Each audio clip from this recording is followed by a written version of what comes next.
Salut et bienvenue dans la météo du Bitcoin. Voilà.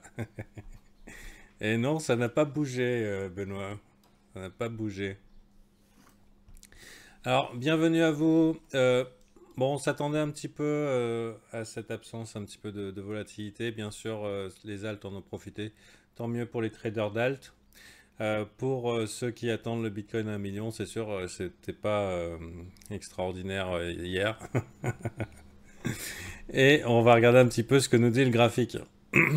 Bon, globalement, en 12 heures, rien n'a changé. En daily, on appréciera que la Kijun continue à avoir un momentum haussier, y compris la Tenkan. On a des petites inclinations vers le haut qui laissent supposer que pour l'instant, à moyen terme, si on considère que le daily c'est du moyen terme, on est encore haussier. Cependant, Kijun, point d'équilibre, ça reste encore ici une target réaliste, 11 219. On a aussi le corps de bas de chandelle ici.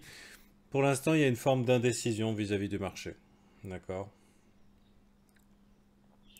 Indécision, mais avec globalement, on va virer fractals, mais c'est pour avoir un visuel relativement efficace. J'aime bien, donc plus haut au sommet, plus haut creux. Donc pour l'instant, la tendance est haussière, avec la formation plutôt caractéristique, et là ça va être votre dose d'opium, ça fait quelques jours que j'en avais parlé au VIP. Plutôt caractéristique, on va regarder, c'est plus visible sur le BTC One, donc les CME Futures. C'est quoi? C'est mon facteur? On va virer ça.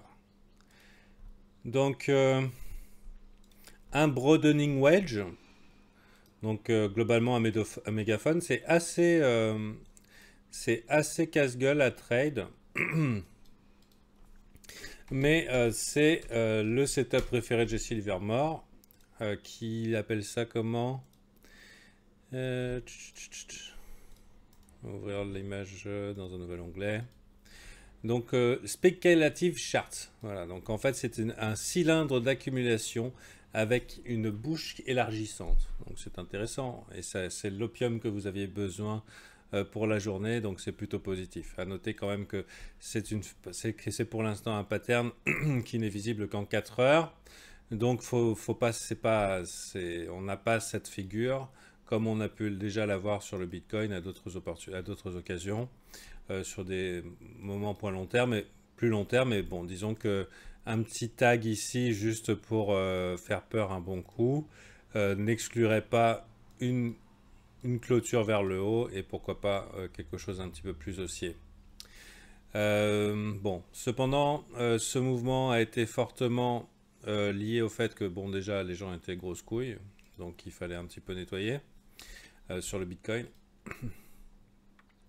Mais qui plus est, on est fortement dépendant du dollar index actuellement. On est très très très dépendant du dollar index. Alors, si on regarde en daily le dollar index, il n'y a aucun doute possible. Doom is the target, hein. Mais ce qu'il y a, c'est que euh, il est, il est, euh, il est plus fourbe que ça, El dollar fourbe.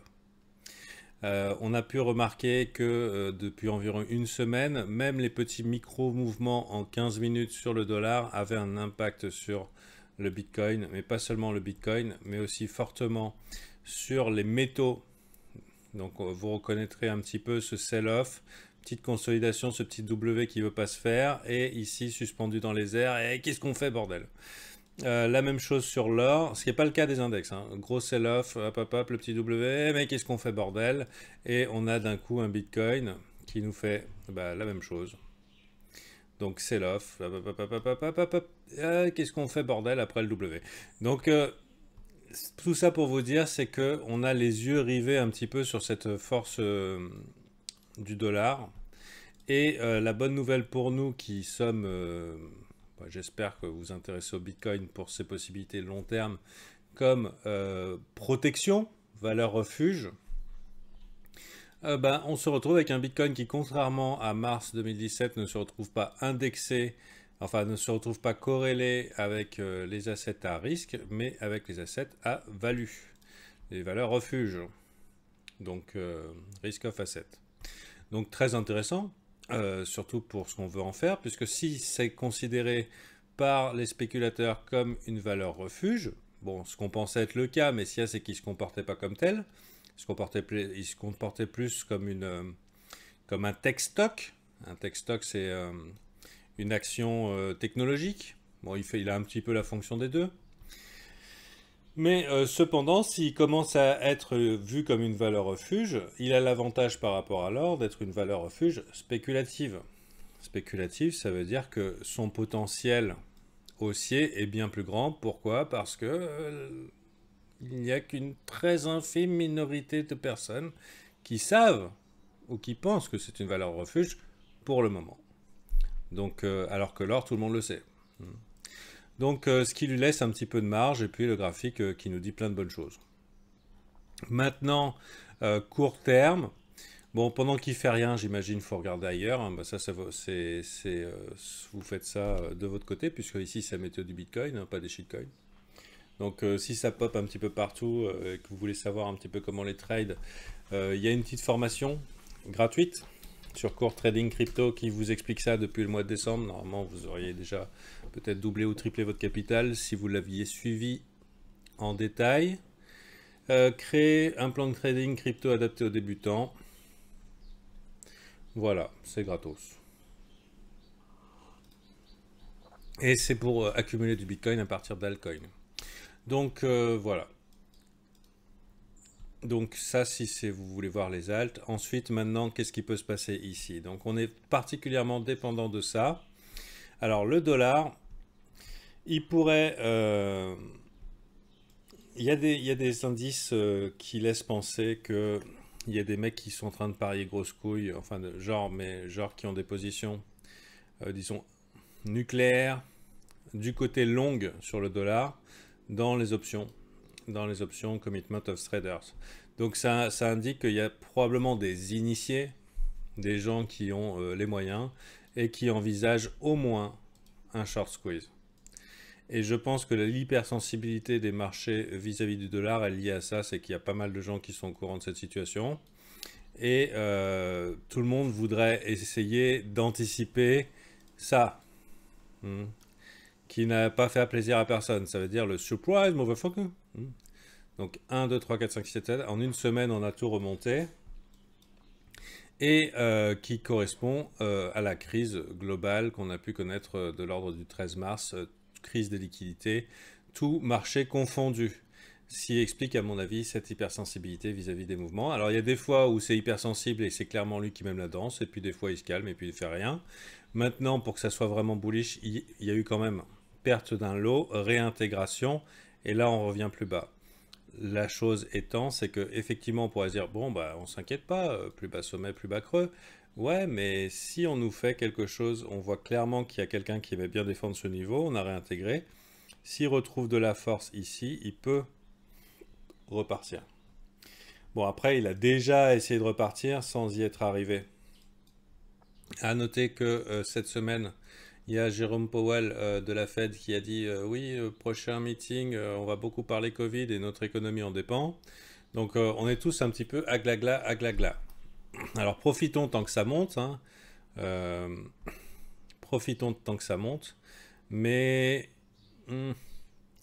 ça ressemble un petit peu à des petites frayeurs. Donc là, je ne parle pas encore de deuxième vague Covid officielle, parce que la deuxième vague, on se la prend déjà en pleine face. Mais la question, c'est est-ce qu'on va la prendre dans les marchés aussi? Donc, pour l'instant, quand ça monte et que c'est stable, il faut y aller. Long terme, il n'y a pas trop de soucis à se faire. Mais je vous rappelle que l'or, il a pris... Même si ça n'a pas changé grand-chose sur le long terme, c'est quand même une belle opportunité pour des soldes. Hein, le 13 mars. Donc si jamais ça revenait à arriver à une petite remontada, à une petite descente par ici, un peu surprise, les marchés se font en panique. Et ben c'est le moment d'acheter, c'est cadeau. Donc si vous êtes dans le doute, dollar cost average. Et je vais faire une vidéo sur ceux qui sont un peu sur le tard. On dirait un spring de week off sur le DXY. Tout à fait, mais ce qu'il y a, c'est que le problème du DXY, c'est effectivement un spring de week off. Pour l'instant, il n'y a pas vraiment à s'inquiéter, sauf si on récupère là. D'ailleurs, vous avez vu, j'ai mis une petite alerte ici. Si on récupère là, accrochez-vous à vos slips, ça va faire mal.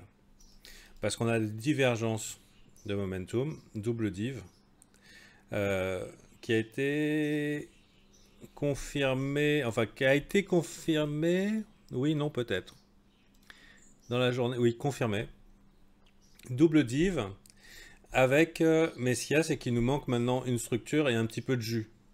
C'est bien beau la div, hein, mais ça suffit pas. D'ailleurs, il pourrait très bien faire quelque chose comme ça. Du jus, ça veut dire un petit peu de momentum haussier. À partir du moment où on récupérerait ce high ici, on aurait l'équivalent, enfin connu comme un swing failure pattern, qui est super bullish. Et là, il faudrait s'accrocher à vos slips parce que ça veut dire qu'on va aller chercher les stops. Prochaine résistance ici. Et ici. Qui pourrait être à peu près le champ du signe du dollar. Hein. Champ du signe. Ça veut dire adios muchachos. Ici, c'est la reload zone. Je pense que ça va être très dur de passer le 0,618, mais du coup, ça en fait une target complètement acceptable. 0,618, généralement, c'est une réaction quasiment immédiate, plus une grosse structure éventuellement baissière. Une remontée comme ça du dollar serait d'un impact ultra, ultra violent sur les marchés. Regardez cette montée-là, ça fait quoi 8,5%. Ça nous fait à peu près 7%, ça, à peu près similaire. Pour l'instant, c'est pas arrivé. Pour l'instant, c'est pas arrivé et normalement, on devrait être complètement peinard jusqu'à un bon gros crash du dollar dans cette zone-là. C'est ici, hein. On a pété tous les supports. Normalement, c'est ici que ça se passe. Mais on a déjà vu aussi qu'ils aiment bien les coups en fourbe et c'est quand on n'attend pas qu'on se fait avoir. Donc il faut quand même le considérer. Donc maintenant, donc long terme, on s'inquiète pas. Peut-être avoir de la poudre pour éventuellement des soldes. Il y a la liquidité sur le Bitcoin en cas de crash. Une entrée là-dedans, ça serait fabuleux, hein, en cas de crash. Mais déjà, il faudrait seulement qu'on arrive à perdre 100 $. Avant d'en perdre 2000 ou 3000. Donc, il n'y a pas vraiment de stress à avoir. On est bien, on est bien. Maintenant, si vous êtes des traders, vous allez vous faire chier. Hein, parce qu'il ne veut pas. On a eu ce début de W en 4 heures. Mais bon, c'est un W macroéconomique, donc on ne peut pas vraiment lui faire confiance. Donc faut voir, est-ce qu'on est reparti pour un mouvement un petit peu ABCD vers le bas. Les marchés aiment bien avancer un petit peu sur des mouvements harmoniques. ABCD vers le bas, c'est possible.